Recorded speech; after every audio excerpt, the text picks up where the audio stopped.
안녕하세요. 책 읽어주는 편안한 엄마입니다. 오늘은 소설가 공선옥의 단편 빗속에서를 읽어드리겠습니다. 배려는 생각보다 실천하기 어려운 아주 고난도의 생활 습관이란 것을 나는 짧은 시간 안에 깨달아야 했다.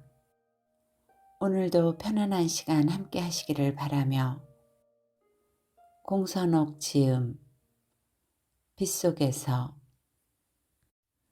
병원에서 막 나오는데 휴대폰이 울렸다. 요즘은 어디서도 전화 올 일이 없어 나는 내게 휴대폰이 있다는 사실도 까맣게 잊고 있었다. 그래서 그것이 울리자 나는 순간적으로 놀랐다. 아이 학교였다. 집 전화를 아내는 받지 않았을 것이다. 아내는 그 어떤 전화도 받지 않는다. 아내에게도 휴대폰이 있었던가 없었던가. 애가 없어졌어요. 이틀째입니다. 이번엔 동네에서 오토바이를 훔쳐가지고 세 놈이 한꺼번에 사라졌습니다. 다행히 오토바이 임자가 애들 돌아올 때까지 기다려보자고 신고를 안 해서 망정이지. 이건 완전 절도입니다. 절도. 여름방학 끝나고 학교 간 지 며칠이나 지났나? 겨우 일주일이다. 벌어진 상황에 비해 아이 담임의 목소리는 조용하고 차분했다. 담임의 차분함은 아이에 대한 학교의 체념 분위기를 반영하는 것일까? 그럴 수도 있을 것이었다. 지난 학기에도 아이는 4번이나 사고를 쳤다. 그래도 그렇지. 이건 너무 차분하지 않은가? 그래도 자기네 학생인데. 의 끝에 갑자기 내 안의 뭔가가 꿈틀댔다. 그 뭔가는 맨 처음 배꼽 근처에서 갑자기 출몰했다. 그것이 어디로부터 온 것인지 나는 알지 못한다. 내 구말리 같은 내장 깊숙한 곳, 아득히 먼 곳으로부터 온 것 같기도 하다가 그냥 배꼽 근처에서 갑자기 돌출한 것 같기도 하다. 나는 그것을 굳이 울음이라고 명명하고 싶지는 않다. 그러기에는 그것의 느낌이 구체적이지 않고 뭔가 추상적이다. 그렇다고 그것을 서름이라고도 하고 싶지 않다. 그러고 나면 그것은 그나마 있던 구체성을 급격히 상실한다. 울음도 아니고 서름도 아닌 그것은 말하자면 까칠함이다. 휑함이다. 선뜩함이다. 아니다. 그것은 전혀 낯선 이방에서 온 외래객이다. 외래객이 내 속을 점령했다. 외래객은 서서히 그리고 급속도로 내 속을 허물어뜨릴 것이다. 내 속에서 난데없는 먼지가 푸석푸석 이는 것을 나는 속수무책으로 바라봐야 할 것이다. 먼지의 회오리, 회오리는 서서히 명치 위로 치받치고 올라온다. 그래서는 목을대를 아프게 휘젓기 시작한다. 내 안을 휘젓고 있는 것의 정체를 알 리 없는 담임은 여전히 일부러 그러는 것이 역력한 낮은 톤으로 일면 음산한 어조로 물었다. 집에는 안 갔죠? 예, 안 왔어요. 먼지의 회오리가 휘저어 놓은 모가는 뻑뻑하다 못해 아팠다. 학교에서도 수소문해보긴 하겠습니다만 돌아온다 해도 걱정입니다. 교장 선생님 노여움도 이만저만이 아니고 계속 방치했다간 다른 아이들한테 끼칠 영향도 있을 것 같고. 알겠습니다. 제가 학교로 가보겠습니다. 고맙습니다. 그리고 죄송합니다. 더 이상 캑캑거리지 않고 말이 기대했던 것 이상으로 또박또박 나와줘서 다행이다. 난데없이 목을대를 치고 올라오는 이 낯선 이물감은 두통이 시작되고서부터 생긴 증상임이 틀림없다. 몸이 아프면 마음도 약해진다더니 그럼 이것이 혹 우울증인가? 아내도 이런 증세를 앓고 있는 것인가? 아이는 컴퓨터 게임에 빠져 살았다. 가상을 현실로 믿었다. 학교에 가지도 않고 밥도 먹지 않았고 잠도 자지 않고 게임만 했다. 소위 부적응 아들을 모아서 가르치는 학교에 아이를 보내놓고 나는 아이를 잊었다. 아니, 잊고 싶었다. 학교는 시골에 있었다. 컴퓨터도 휴대폰도 금지였다. 학교 주변에 밭이 있었고 그곳에서 노자 교육을 한다고 했다.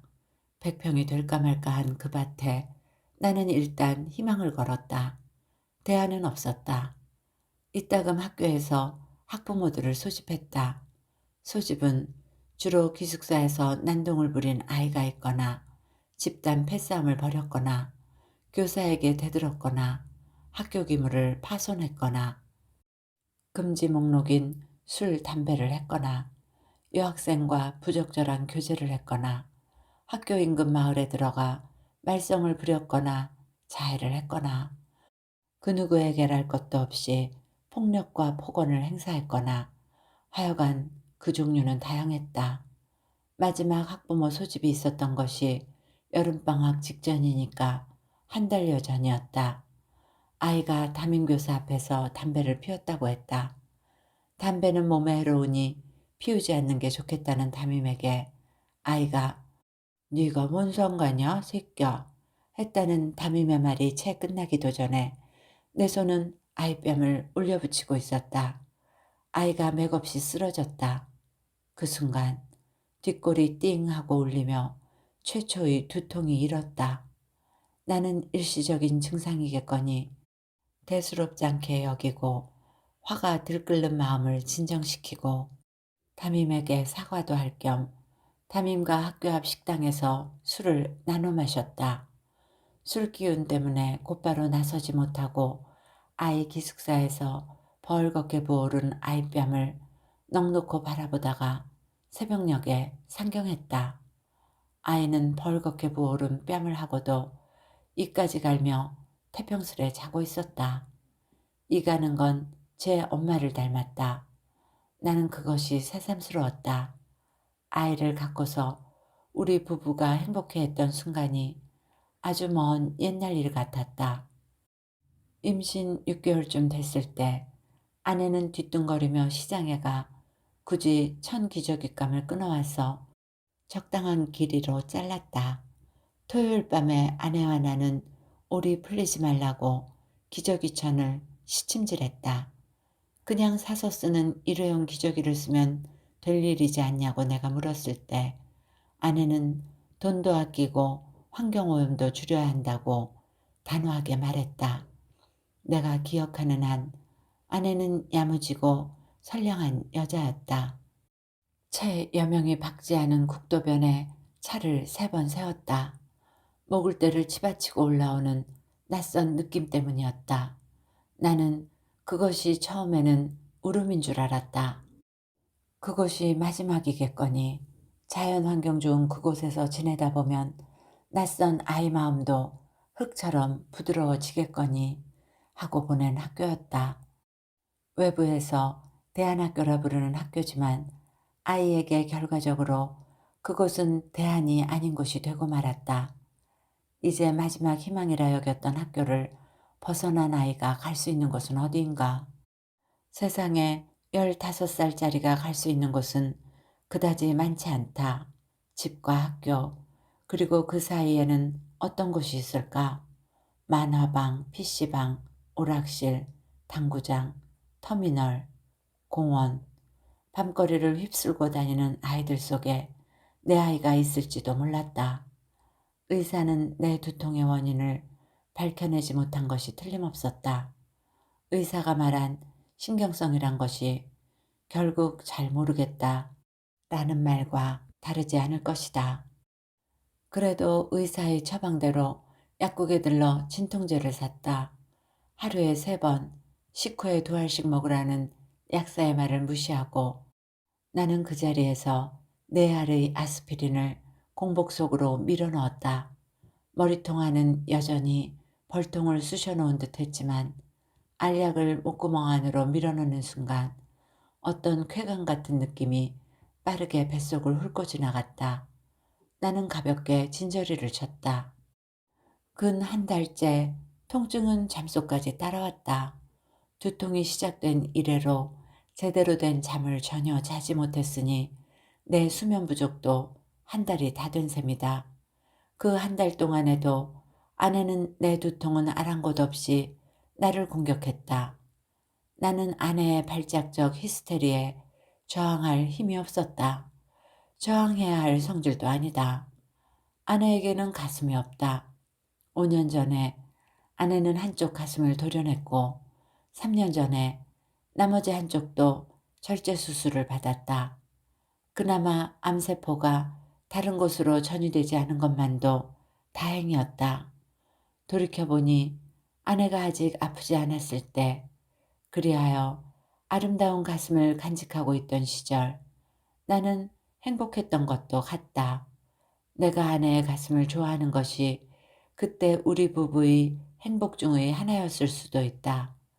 아내의 가슴이 없는 지금 내가 그 전에 아내의 가슴을 좋아했다는 사실이 아내로 하여금 그 끝을 알 수 없는 극심한 고통에 시달리게 하는 한 이유가 될 줄 알았더라면 나는 아내의 가슴 따위 손끝 하나 되지 않았으리라. 가슴이 없는 아내가 괴로워하는 모습을 보며 나는 내 발등을 내가 찢고 싶은 심정이었다. 아내는 추궁하듯 내게 따졌다. 당신 내 가슴 좋아했지? 내가 아내의 가슴을 좋아했을까? 이제 와서 나는 내가 아내의 몸 중 특별히 좋아했던 부위가 어떤 곳이었는지 기억나지 않는다. 좋아했잖아. 아내가 앙칼지게 되물었다. 좋아했지. 근데 이제 나 가슴 없는데 어쩔 거야? 어쩔 거냐고. 없으면 없는 대로. 거짓말 하지 마. 당신 여자 몸 중에 유독 가슴을 좋아하잖아. 안 그래? 내가 그랬던가? 내가 그런 식으로 기억하고 싶어서인지는 몰라도 나는 여자인 아내를 좋아했을 뿐 아내의 몸과 아내의 영혼과 하여간 아내라는 여자를 사랑했을 뿐이다. 라고 나는 기억한다. 나는 아내가 내게 추궁하듯 따지고 들 때마다 끓어오르는 부하를 지그시 참아내는 이외에 할 수 있는 것이 아무것도 없었다. 그만하자는 소리도 안 한 지 오래되었다. 내 반응 여부에 따라 아내의 히스테리 양상은 달라졌다. 일체 무반응. 시간이 지나면 아내는 통곡했고 통곡이 끝나면 잠이 들었다. 퇴원을 앞두고 의사는 직업적으로 명료하게 말했다. 많은 가슴절제 환자분들이 후유증으로 우울증적 증세를 보일 수도 있습니다. 환자의 안정을 위해 가족분들의 세심한 배려가 절대적으로 필요합니다. 배려. 그러나 배려는 생각보다 실천하기 어려운 아주 고난도의 생활 습관이란 것을 나는 짧은 시간 안에 깨달아야 했다. 같이 밥을 먹어도 평소에는 밥 먹는 속도가 워낙 빠른 내가 먼저 먹게 되어 있었다. 나는 초등학교 시절 30리가 넘는 길을 통학했다. 새벽밥을 먹고 출발해도 학교에 도착하면 언제나 수업 시작 종이 울렸다. 밥 빨리 먹는 습관은 그런 연유로 생긴 것인가? 아니면 먹을 것은 없는데 먹을 입은 많은 집에 태어난 때문일까? 두 가지 다일 수 있을 것이다. 나는 언제나 그랬듯이 아직 밥을 반도 못 먹은 아내를 식탁에 둔 채 소파로 갔다. 소파에 앉아서 무심히 리모컨을 돌렸다. 그 사이 아내 혼자 밥을 먹으며 물끄러미 나를 바라보고 있다는 것을 느끼기는 했지만 그것이 뭘 의미하는지는 알려고 하지 않았다. 나는 아내의 시선을 이마언저리에 느끼며 텔레비전을 뚫어져라 쳐다보았다. 한밤중에 도시주택가의 너구리떼가 떼지어 돌아다니며 음식물 쓰레기를 헤집어 놓는다는 뉴스가 나오고 있었다. 작년 여름에 아버지는 산에서 멧돼지들이 내려와서 옥수수 밭을 망가뜨려 놨다고 거의 울음 섞인 전화를 해왔다. 늙은 아버지는 옥수수 밭을 망가뜨려 놓은 멧돼지들이 아주 못된 놈들이라고 말했다. 그 못된 놈들을 모조리 쥐게야 쓴다고 그 길밖에는 수가 없다고 아버지는 이를 갈았다. 옆에서 어머니가 뭐라고 부연 설명을 하는 것 같았다. 알아들을 수는 없었지만 아버지 못지않게 붕괴하는 분위기였다. 말하자면 아버지의 전화는 멧돼지의 습격을 받고 늙은 처지가 서러운 노인네들이 아들한테 그 못된 놈들의 소행을 이르는 전화였다. 그래도 그 못된 놈들이 노인네들이 내다 팔 만큼의 옥수수는 남겨뒀던 걸 보면 아주 못된 놈들은 아니었던 모양이다. 노인네들은 장마철을 포함한 여름 내내 국도변에 포장 노점을 차리고 옥수수를 팔았다.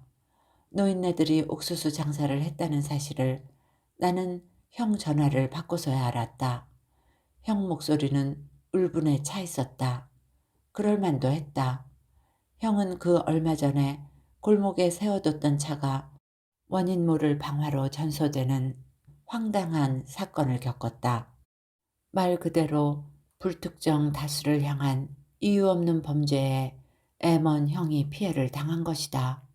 원래 고향에서 포도 임대 농사를 지었던 형은 한국 칠레 FTA가 체결되느니 마느니 하던 무렵에 포도 농사는 더 이상 가망이 없다는 판단을 내리고 농사를 접고 장사를 시작했다. 고향에서 가까운 소도시에서 트럭 한 대로 첨가물 소매업을 했다. 첨가물 소매업이라는 것은 별것이 아니고 그저 아무 곳에나 적당한 길목에 차를 세우고 장사를 하는 것이다. 당장 생계가 막막해진 그가 내게 누군가 알 수 없는 놈으로부터 아무 이유 없이 받은 피해는 어디다 하소연을 해야 하느냐고 물었다. 언젠가 그런 사람들을 구제해주는 제도인가 센터가 생겼다는 소리를 들은 것도 같았으나 나는 얼른 생각이 나지 않았다. 형, 잘 모르겠는데? 야, 대학 나온 네가 모르면 누가 아냐, 새끼야. 미안해, 형. 내가 알아봐서 전화해줄게. 됐다 그래라, 짜스가. 너 아무리 네 처지가 공건하다 해도 아버지 엄니가 국도변에서 비 철철 맞아가며 강냉이 장사하고 있다는 거 아냐 모르냐. 나는 당연히 놀랐다. 노인들은 평생을 장사라고 모르고 땅만 파고 산 양반들이다. 네가 알 턱이 있냐. 그저 지 식구들 첫 싸매기나 바쁘지. 부모고 형제고 뭔 관심이나 있겠냐. 끊어 짜시가. 형이 거칠게 전화를 끊었다. 생각도 안 했는데 철철이 과일을 택배로 붙여주곤 하던 형이었다. 내 식구들은 형이 붙여주는 것이 있어 과일 한 번을 사 먹어본 적 없이 살아왔다. 그런 형이 그렇게 전화를 끊은 것은 나에게 화가 났다기보다 세상을 향한 모종의 악이 치받쳐 올라와 있기 때문인 게라고 나는 여겼다. 내 생각은 과히 틀린 게 아니었던 모양이다. 형은 급기야 국민고충처리위원회라는 정부기관을 알아내어 민원을 넣었다. 고충처리위원회로부터는 전화상으로 답변은 어렵고 일단 민원을 접수하겠다는 답변을 들었다. 그러나 그뿐 연락이 없어서 형은 맨정신으로는 문의를 못하겠어서 일단 술을 한 잔 마시고서 재차 위원회로 전화를 했다. 전화를 받은 여직원이 처음 통화를 할 때와 똑같이 형의 신원을 확인했다. 그리고 접수되어 있으니 조만간 연락이 갈 거라고 답변했다. 그 조만간이 언제쯤이냐고 형이 물었다. 여직원이 기다리라고 말했고 형은 알았다고 전화를 끊었다. 전화를 끊고 나서 앞만 생각해도 화가 나서 견딜 수가 없었던 형은 다시 위원회로 전화를 했다. 아마 술기운 때문이었을 것이다. 형은 절대로 이유 없이 남을 괴롭히거나 폭력을 행사할 사람이 아니다. 난데요. 아까 전화 건 사람인데요. 001 보고 XX1 보고 다 나쁜 놈들이요. 왜냐? 나같이 이런 서민들의 억울한 사연 같은 건 절대로 신문에 내주질 않는단 말이오. 아가씨, 내가 하도 억울해서 신문사로 전화를 했어. 그러나 어떤 기자놈 하나 와보지 않습니다. 여직원이 전화를 끊었고 형은 다시 전화를 걸었다. 형은 자신이 전화를 건 곳이 국민고충 처리위원회라는 사실을 깜빡 잊었던 모양이었다. 형은 그냥 입에서 나오는 대로 울분을 그냥 형 방식으로 억울한 심정을 토해냈을 뿐이었던 것이리라. 왜 전화 끊어요? 왜? 이런 식으로 나오면 공공일보 콱 불질러 버릴 거요. 내 이런 서민의 억울함도 들어주지 않는 신문 확 불사질러 버릴 테니까 그냥. 여직원은 당연히 놀랐다. 만일을 대비해 즉시 신고를 해야 했다. 어느 날 형에게 형사가 찾아왔다. 그때 뒷문으로 도망을 친 형은 지금도 도피 중이다. 아내가 밥을 다 먹었다. 나는 냉큼 텔레비전을 끄고 반찬을 정리하여 냉장고에 넣고 빈 그릇을 씻는다. 차를 마실 건지 과일을 먹을 건지 날마다 식후에 반복되는 물음을 물었다. 사실 아내 앞에 앉기가 나는 두렵다. 얼굴 마주보고 앉아 좋게 차를 마시다가 어느 순간 아내의 목을대를 넘어가는 찬물이 뭔가 심상치 않은 곡선을 그린다 싶을 때 아내는 여지없이 내게 퍼부어댔다. 나는 얼른 식탁을 떠나 정리할 것도 별로 없는 냉장고를 정리하기 시작했다. 머릿속으로는 하루 24시간 내내 떠나지 않는 생각, 이제 뭘 해서 돈을 벌까를 궁리하면서 당신 이젠 나하고 밥 먹는 것도 싫지? 밥 같이 먹었잖아. 치밀어 오르는 것이 부하인가? 그런데 왜 코끝이 싸해지는지 알 수 없다. 아내의 말이 너무 어이없어서인가? 그래서 그것이 말하자면 내 속의 뭔가가 바로 그 외래객이 서름을 타버린 것인가? 아내의 히스테리가 시작될 때마다 나는 내 머릿속 통증을 아내에게 들키지 않으려고 무진 애를 써야만 했다. 무엇보다 대책 없이 목을대를 타고 넘어오려고 하는 그 녀석의 정체를 들켜서는 곤란할 것이었다. 나는 침을 한번 꿀꺽 삼켰다. 솔직히 말해봐. 이젠 나하고 같이 자는 것도 싫지? 그게 아니라 당신이 싫어하니까. 핑계가 좋아 떡 싸먹네. 아내는 신혼 때부터 나와 한 이불을 덮고 자는 걸 그다지 좋아하지 않았다. 잠만큼은 자유롭게 자고 싶다고 했다. 아내는 이를 갈았고 나는 코를 골았기 때문에 떨어져 자는 건 서로가 불편하지 않을 수 있어서 좋은 일이라고 나는 생각했다. 이제 와서 새삼스레 트집을 잡는 것을 보니 따로 잤던 것을 아내는 꼭 좋다고 여기지만은 않았던 것일까? 오늘 밤에는 아내와 한 방에서 한 이불을 덮고 자야 하나? 코를 골지 않아야 할 텐데. 아니, 평소보다 더 코를 골아야 하나? 그래야 아내가 잠자리 문제에 대해서는 더 뭐라 안 할 것 아닌가? 코를 골아야 하나, 골지 말아야 하나? 취직을 해야 하나? 장사를 할까? 애는 고물 오토바이를 몰고 어디를 갔을까? 노인네들은 올해도 옥수수 노점을 하나 안 하나?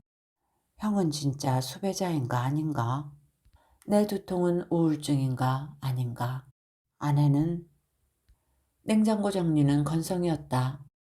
아이 학교에 가보기 전에 시장부터 봐서 아내가 먹을 것들을 준비해 놔야 할 것 같았다. 다행히 아내는 소파로 가서 텔레비전 연속극을 보고 있었다. 나는 식탁에 앉아 장볼 거리를 적었다. 야채를 많이 먹어야 기분이 좋아진다고 했다.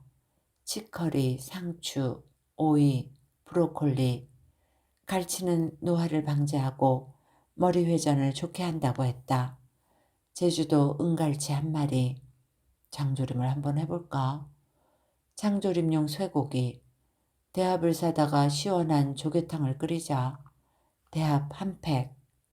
그러나 나는 수첩에 적은 것들을 다 사지는 못할 것이다. 통장 잔고는 내가 안심해도 될 수위를 넘어선 지 이미 오래되었다. 시장 가방을 들고 집을 나섰다. 집에서 그리 멀지 않은 곳에 대형마트가 있었다.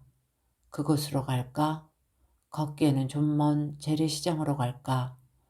아직 초저녁이므로 시장으로 갈 수도 있지 않은가? 나야 워낙에 시장 체질이니까. 더구나 시장에 가면 단골 가게도 있고 덤으로 얻는 즐거움도 있고 나는 자꾸 내 마음을 시장 쪽으로 닦아세우고 있다는 것을 알고 있었다. 향인의 집은 시장에서 멀지 않은 곳에 있었다. 향인은 대기업 홍보부에서 일할 때 내 부서에서 편집 일을 했던 직원이었다. 외환 위기 때 우리가 다녔던 회사는 홍보 인력부터 없앴다. 당연히 홍보 책자도 폐간했다. 나는 회사를 그만두고 나와 편집 대행사를 차렸다. 혼자서 하는 편집 대행 일은 쉽지 않았다.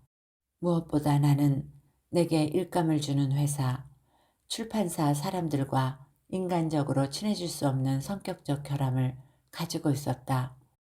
나는 그가 누가 됐건 많이 친해지기 전에는 사람의 얼굴을, 더군다나 눈동자를 정면으로 마주보지 못하는 이상한 병증이 있었다. 내가 사람 만나서 일을 따내고 하는 그 일을 지속시킬 수 없다는 판단이 섰던 날은 내가 편집을 대행해준 출판사 사람들과 술을 마시고 비 오는 길거리에 널브러졌던 날이었다.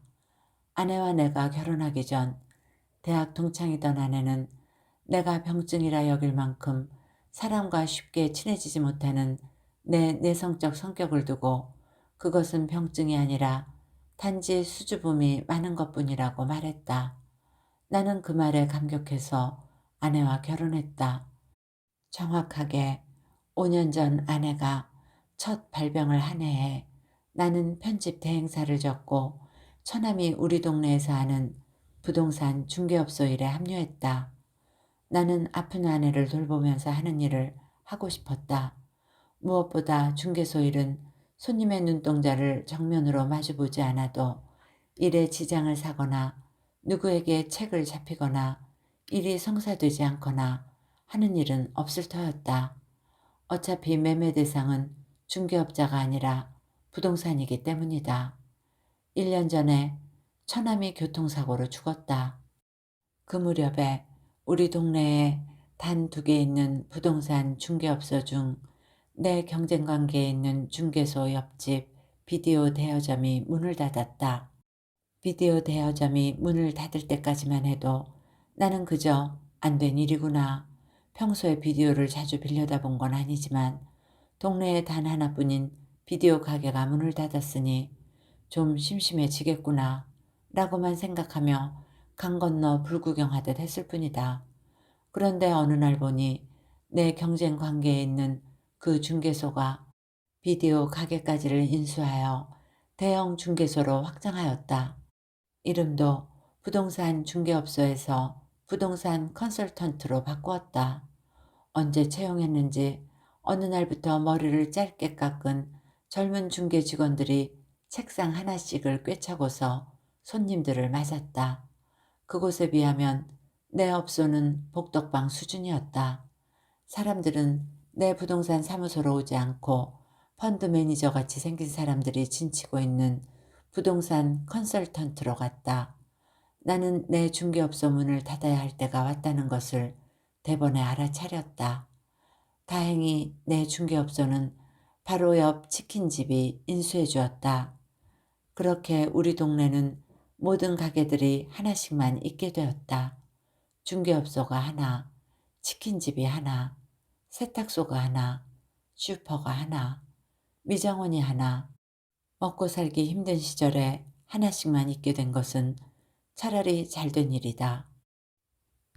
수첩에 적힌 대로만 사려고 바구니를 들었다.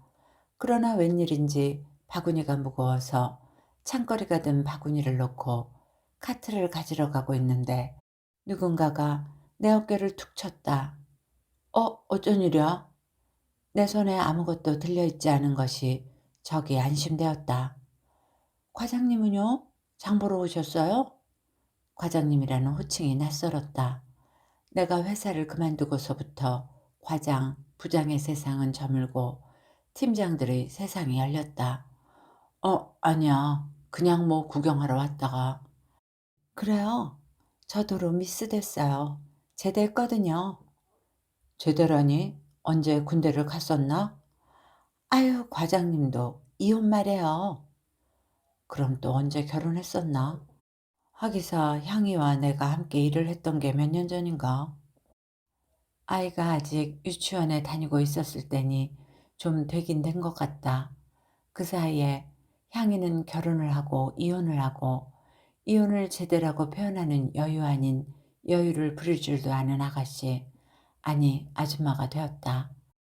내가 30대 후반의 아직은 턱수염 파란 회사원에서 40대 중반의 무직자가 되는 동안 풍성한 가슴을 가진 유순했던 내 아내가 민가슴이 되어 히스테리성 우울증으로 하루하루 무너져가는 동안 작은 새 같았던 내 아이가 시골 동네 오토바이를 훔쳐서 설익은 반항심을 키워가는 동안 이혼이라는 말을 향이는 마치 비눗방울 날리듯이 가볍게 발음했다.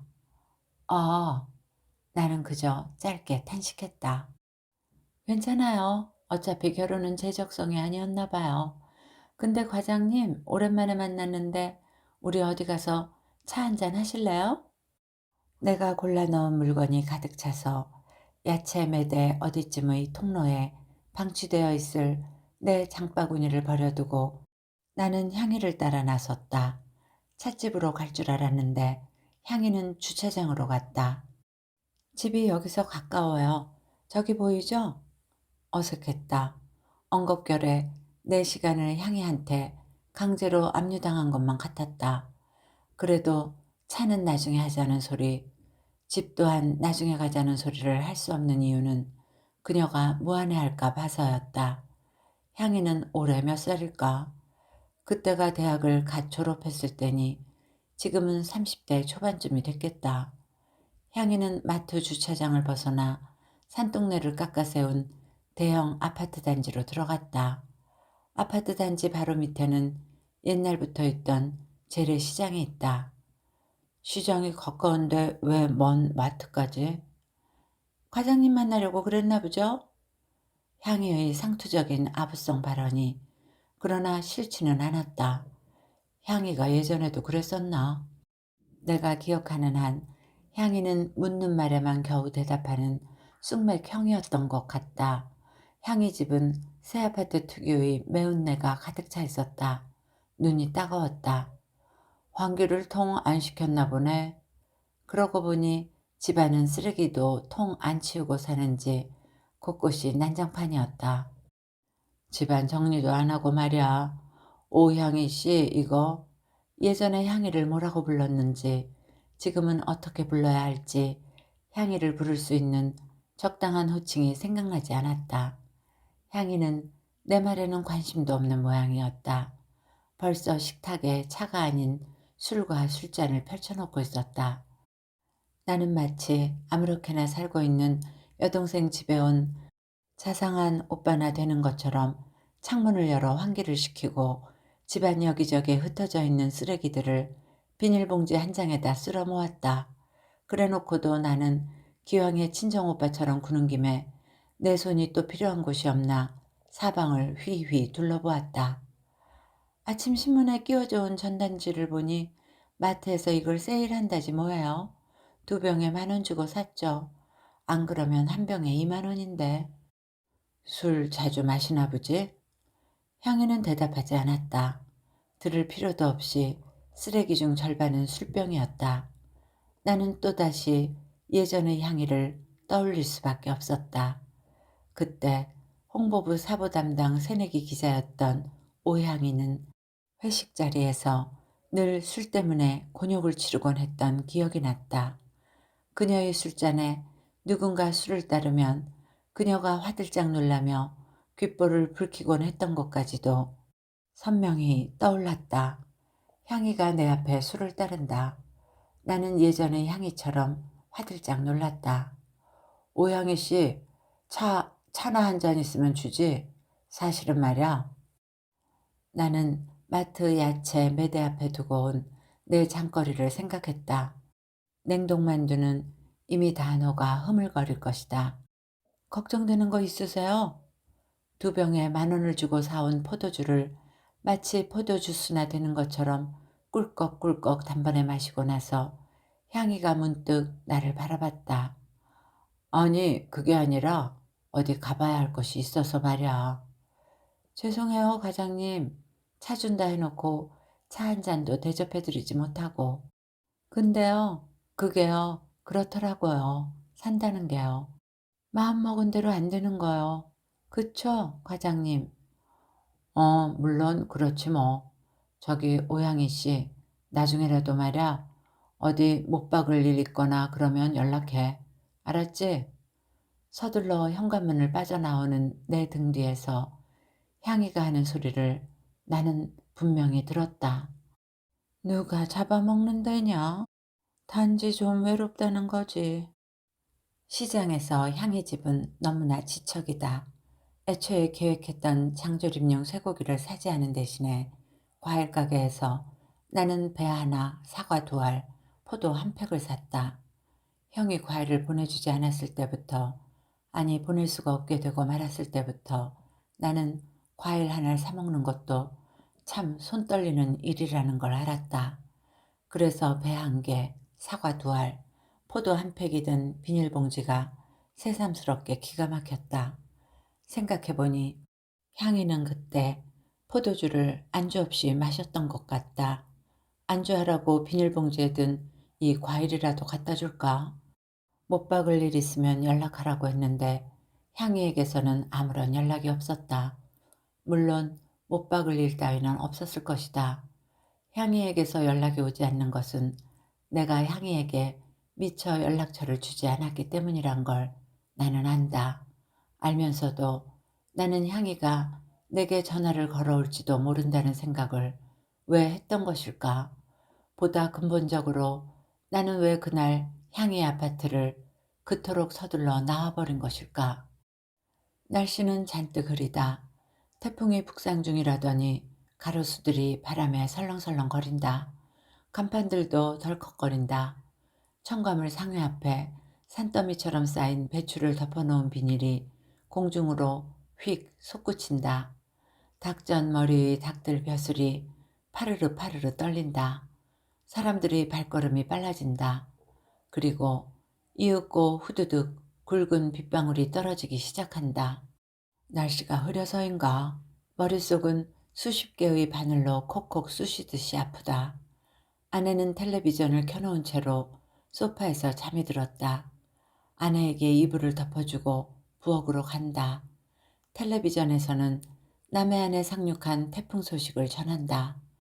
태풍이 우리나라 내륙인 충청도 산간 지역을 관통하여 동해안으로 빠져나갈 거라고 한다.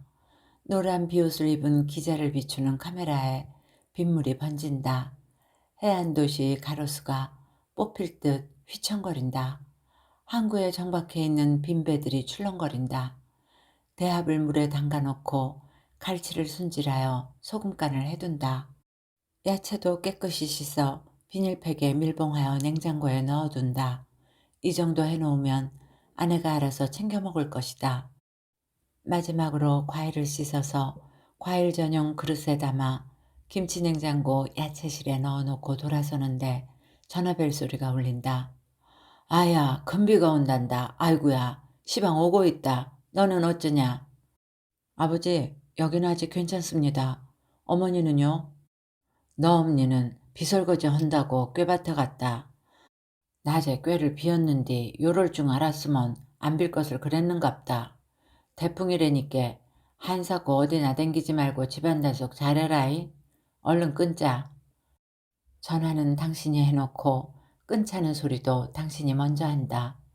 칠흑 같은 어둠 속에서 깻단을 단속하느라 동분서주하는 허리 휜 어머니의 모습이 눈에 훤하다. 이윽고 비가 쏟아질 것이고 어머니는 어머니 평생 동안 그랬던 것처럼 어떻게 손 써볼 수 없는 상황 앞에서 주질러 앉아 울음을 토해낼 것이다. 아내는 생각보다 깊은 잠이 든 것 같았다. 텔레비전을 끄면 잠이 깰까봐 나는 조심스럽게 볼륨만 줄여놓고 담배를 피우기 위해 뒷 베란다로 나갔다. 열어둔 창문으로 비가 넘어들어와 바닥이 흥건하다. 창문을 닫고 빗자루로 빗물을 쓸어냈다. 아이는 어디쯤에서 이 비바람을 맞고 있는 것일까? 웬만큼 쓸어냈는데도 금방 빗물이 바닥에 그득해진다. 이 비를 맞으며 노숙을 하고 있는 것은 아닐까? 빗물이 창문과 문틀 사이의 실리콘 아래로 줄줄 새어 들어오고 있다. 실리콘이 수축했거나 오래되어 부식되어서 시멘트와의 접착면이 떨어졌던 모양이다. 비가 개면 부식된 실리콘을 도려내고 새 실리콘을 쏘아줘야 할 것 같다. 형은 어디쯤을 헤매고 있는 것일까? 형수는 말했다. 형이 형사가 잡으러 온 것이 무서워서 집을 나간 것 같지는 않다고. 집을 나가고 싶었는데 마침 그것을 핑계 삼아 집을 나간 것이 틀림없다고. 그래서 이제 형수와 조카들은 형을 기다리지도 않을 거라고. 형수는 단호하게 말했다. 남편을, 아버지를 기다리지 않는 가족들의 마음은 어떤 마음일까? 형과 형 가족들 간의 틈새를 메워주던 접착제도 낡고 부식되어 버린 건 아닐까? 낡고 부식된 것은 또 있다. 향이. 향이를 보고도 나는 왜 흔들리지 않는가? 술을 먹는 향이, 환기를 시키지 않고 사는 향이, 쓰레기를 치우지 않는 향이. 그러나 향이는 분명히 풍성한 젖가슴을 가지고 있었고 아직은 젊고 무엇보다 그녀의 말대로 한다면 외롭게 혼자 살아가는 여자다. 여러 가지 단점에도 불구하고 아직은 충분히 여성적인 향이었다. 그런 그녀의 집에서 도망치듯 나와버린 나. 내 몸은 이제 더 이상 남성이 아닌가. 내 집의 창틀 실리콘이 부식되어 가는 그 세월 동안 내 안의 남성성 또한 이미 오래전부터 마모되고 부식되어 잔뜩 녹이 슬어버린 것은 아닐까?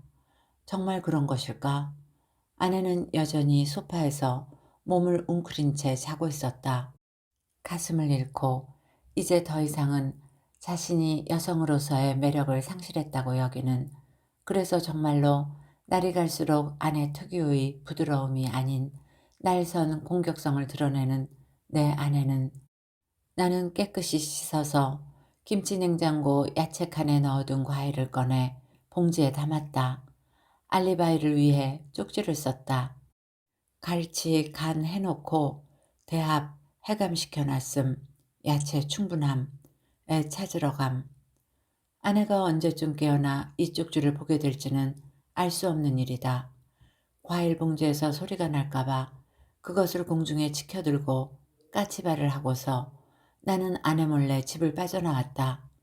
과일 봉지는 향이 앞에서 내가 왜 그녀를 찾아왔는지의 명분이 되어줄 것이다. 그녀가 웬일이세요? 물으면 나는 일단 말할 것이다. 지난번에 보니까 안주도 없이 마시기에 말이야. 나는 오늘은 그녀가 술을 주면 술도 마실 것이다. 그리고 나는 어쩌면 그녀를 통해 내 속의 그것, 목을 때를 뻑뻑하게 하는 그것의 정체를 확인할 수 있게 될지도 모른다. 시간은 어느새 깊은 밤을 넘어 새벽이었다. 태풍의 기세는 점점 거세지고 있는 듯 했다. 어머니는 아직도 깨밭에 계실까? 집 나간 아들과 실업자 아들을 둔 내 어머니는, 내 아이는 지금 어디를 헤매고 있는 것일까? 고물 오토바이에 기름 한 통 채워 넣을 돈도 지니지 못한 내 어린 자식은, 그러나 나는 일단 그 모든 것을 잊기로 했다. 어머니, 아이, 아내, 형, 그들보다 더 급하고 절실한 것은 바로 나 자신이었다. 내 목을대를 치받치고 올라오는 이것, 내 머리통을 벌집으로 만들어 놓는 그것, 나는 그것들의 정체를 향이 앞에서 확인받고 싶었다. 비는 이제 거의 폭우로 변했다. 차라리 잘된 일이다. 비 핑계라도 될 수 있지 않은가? 시동을 끄고 막 차에서 내리려는 찰나 언뜻 여자가 보였다. 여자는 취해 있었다. 불빛에 드러난 여자는 향이었다. 향이는 비틀거리며 엘리베이터를 탔다. 차에서 내려 아파트 입구까지 가는 동안에 벌써 온몸이 흠뻑 젖었다. 엘리베이터는 향이 집이 있는 15층에 정확히 멈춰 있었다. 아파트 입구에 서서 15라는 숫자를 바라보는 동안 빗물이 발밑에 흥건히 떨어졌다. 과일이 든 비닐봉지는 그대로 내 손에 들려 있었다. 나는 엘리베이터 버튼을 눌렀다. 향이 집 문 앞에 섰다. 비 때문인가? 오한이 일었다. 잠시 손을 비볐다. 손에 열이 좀 올랐다. 나는 다시 손을 비볐다. 이번에는 좀 더 손에 힘을 줘서. 그러나 나는 끝내 초인종을 누르지는 않았다. 손에 들린 과일 봉지를 내려다봤다. 손이 민망해졌다. 봉지고리를 현관문 손잡이에 걸었다. 과일 봉지가 나를 빤히 바라보고 있는 것이 또 민망해졌다. 엘리베이터는 1층에 내려가 있었다. 나는 서둘러 계단을 내려왔다. 계단참에서 흙깃 과일 봉지가 대롱거리는 향이 집 문을 돌아보았다. 확실히 다시 돌아볼 것은 못 되는 것 같았다. 나는 급기야 계단을 뛰기 시작했다. 지글지글 끓어오르던 두통이 화산이 폭발하듯 솟구쳤다. 차에는 아스피린이 남아있었다. 나는 물도 없이 아스피린 네 알을 총에 탄환을 장정하듯 차례로 공복에 밀어넣었다. 비는 시계를 전혀 구분하지 못할 정도로 쏟아지고 있었다. 격렬하게 요동치는 와이퍼를 바라보면서 나는 내가 손잡이에 걸어두고 온 과일 봉지가 부디 향이에게 조그마한 위로가 되어준다면 좋겠다는 생각을 얼핏 했다. 길이란 길은 빗물이 사태를 이루고 있었다. 넘쳐나는 빗물들은 출구를 찾지 못한 채 도시 길 위에서 마구잡이로 요동쳤다. 나는 빨간 신호등 앞에서 두통을 참느라 입술을 지그시 깨물었다. 내 차는 빗속 한가운데 오래도록 서 있었다. 이야기는 여기까지입니다. 좋은 시간이 되셨기를 바라며 오늘도 행복하세요.